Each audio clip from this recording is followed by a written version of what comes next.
Yo, back on my new floor. For the club, for the street, for the studio. Your station, your music. Diamond. 88.7 FM. This is our promise to make up our minds to do something new, something different, do more. Impossible, do better, do big, do good, do it again and again and again. Do what no one else has done with radio. This is our promise at Diamond FM. Diamond 88.7 FM, shining supreme. Looking for a reliable, up-to-date source of credible news at all time? Your shining supreme station is the answer. Stay tuned for the news on the hour by 1 p.m. every day on Diamond 88.7 FM Iroyin. Shining supreme.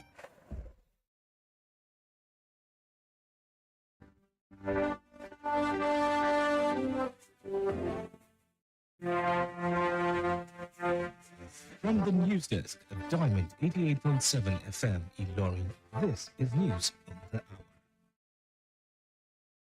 In the headlines, U.S. Congress submits report on Nigeria, recommends sanctions over alleged Christian persecution.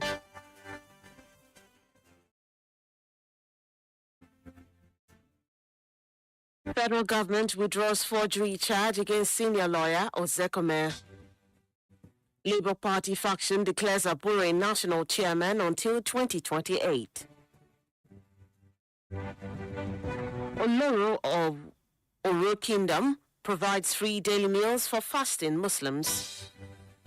On the foreign scene, church mass for Ugandan opposition figure Kiza Besigye reportedly blocked on president's order. In sport, Osimhen returns to training ahead of Juventus versus Galatasaray. Good afternoon and thank you for staying with us on Diamond 88.7 FM. Iroyin, this is the news on the hour. I am Bisola Oduwale Suleiman. We'll bring you details of the news after this break. Please stay with us.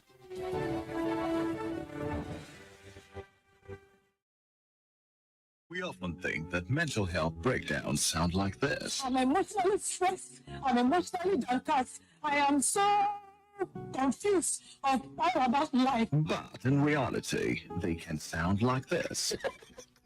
Don't make assumptions that people are okay just because they laugh and they smile. Everyone is going through something. Check on your friends and be kind to everyone else. This message is reaching you from Diamond 88.7 FM Iroyin.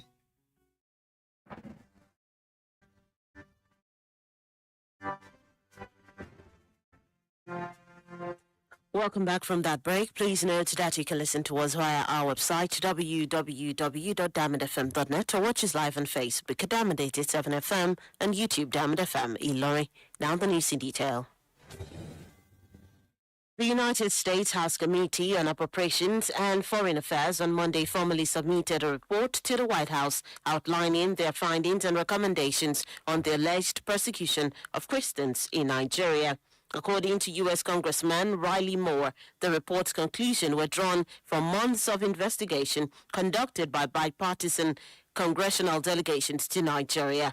The congressman, while presenting the report, outlined several recommendations, including withholding certain U.S. funds until the Nigerian government demonstrates concrete action to halt violence against Christians. Other recommendations include sanctions and visa restrictions against individuals and groups responsible for or complicit in religious persecution, as well as providing technical support to the Nigerian government to eliminate violence from armed Fulani militias. The federal government has withdrawn the forgery charge brought against constitutional lawyer Professor Mike Ozekome, filed by the Independent Corrupt Practices and Other Related Offences Commission (ICPC), following a judgment of a London court in respect of a property belonging to the former FCT minister, the late General Jeremiah Useni. Recall that the Office of the Attorney General of the Federation had last month taken over the case for effective prosecution. However, the Director of Public Prosecution of the Federation, Rotimi Oyedepo, on Tuesday informed Justice Peter Kekemeke of the FCT High Court that he was withdrawing the case files for further instruction. Still in the news, the Abure-led Labour Party on Tuesday reaffirmed that Julius Abure remains the party's national chairman and that his tenure is valid until 2028, dismissing claims to the contrary. In a statement signed by the special advisor to Abure on media and strategic communications, Lumelu James, the party said the clarification was necessary due to conflicting narratives that has flooded the public space regarding the leadership of the Labour Party, particularly concerning the tenure of Barrister Julius Abure. The statement emphasized that while the matter of party leadership is presently before the Court of Appeal, it has become necessary to separate legal proceedings from misinformation, adding that the ongoing judicial process does not justify the distortion of verifiable constitutional facts. The Bayelsa State House of Assembly has confirmed the appointment of Peter Akpe as Deputy Governor of Bayelsa State. Akpe, who until his confirmation served as the Chief of Staff at the Government House, Yanagwa, was nominated by Governor Doye Diri following the vacancy created by the death of the former Deputy Governor, Lawrence Erujakbo. A seasoned public administrator and politician, Akpe is a former two-term member of the Bayelsa State House of Assembly who rose through the civil service rank to the rank of director before moving into senior political roles, including the Deputy Chief of Staff and the Acting Chief of Staff.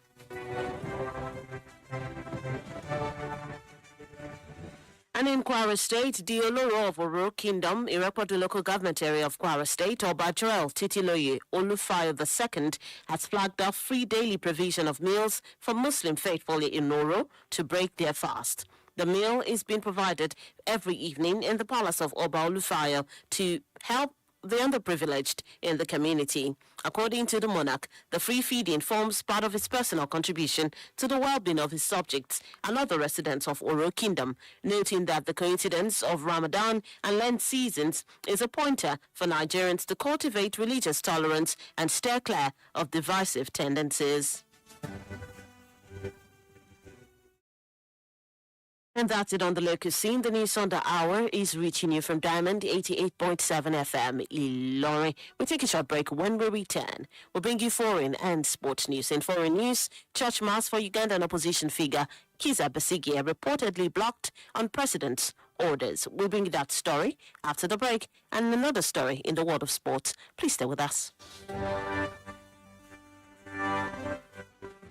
Follow us on social media, Facebook, Twitter, and Instagram at Diamond 887 FM. Diamond FM, shining supreme.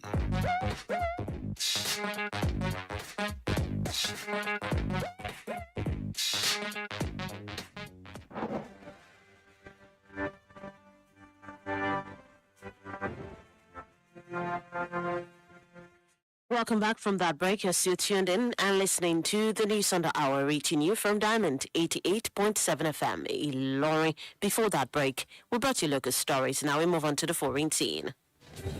In foreign news, Ugandan President Yoweri Museveni reportedly blocked a church mass scheduled to honor opposition figure Kizza Besigye, who has been in jail since 2024, facing charges of treason.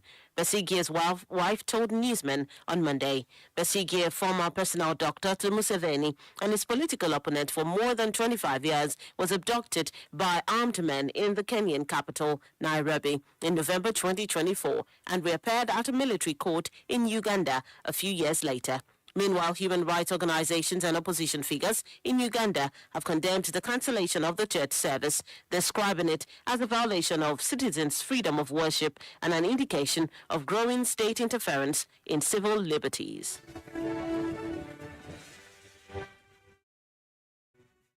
Still in foreign news, Mexico has deployed 10,000 troops to suppress clashes sparked by the killing of the country's most wanted drug lord that claimed dozens of lives. According to a statement from the country's military, the leader of the Jalisco New Generation cartel, Nemesio Elemencho Oseguera, was wounded on Sunday in a shootout with soldiers in the town of Tapalpa in Jalisco State and died while being flown to Mexico City. News of his death triggered waves of violence, with cartel members blocking roads in 20 states and setting vehicles and businesses on fire. At least 27 members of security forces, 46 suspected criminals, and 1 civilian were killed, authorities reported. And that's it on the foreign scene. Moving into the world of sport, Nigerian striker Victor Osimhen has returned to training ahead of the clash with Juventus, with hopes of giving Galatasaray a timely boost. Recall that Osimhen missed the Turkish Super League champions 2-0 away, lost to Kayaspor last Saturday due to a minor knee injury. The 27-year-old, however, took part in the full training on Monday as Okan Buruk's side steps up preparations for the second leg of the UEFA Champions League playoff tie on Wednesday, which will hold at the Juventus Stadium in Turin. Meanwhile, Galatasaray have been tipped to be fans' favourites to sneak into the round of 16 after winning the first leg 5-2, with Osimhen providing 2 assists. And that's it in the world of sport. With that, we've come to the end of the News on the Hour for today. But before we go, here's a recap of the major highlight. U.S. Congress submits report on Nigeria, recommends sanctions over alleged Christian persecution. Federal government withdraws forgery charge against senior lawyer Ozekume. Labour Party faction declares Abure national chairman until 2028. Oloro of Oro Kingdom provides free daily meals for fasting Muslims.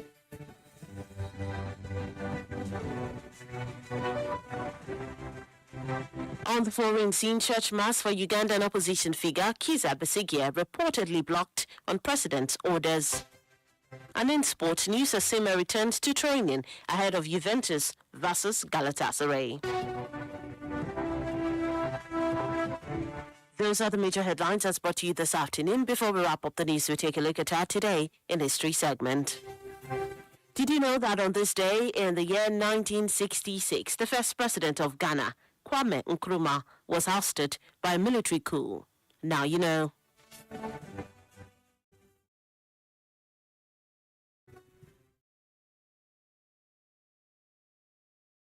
For news coverage and information about happenings around you, kindly contact the Diamond FM newsroom number on 091 606 27526, 091 606 27526. Join us at 3 p.m. for the news flash and at 5 p.m. for the news across the world for a comprehensive bulletin.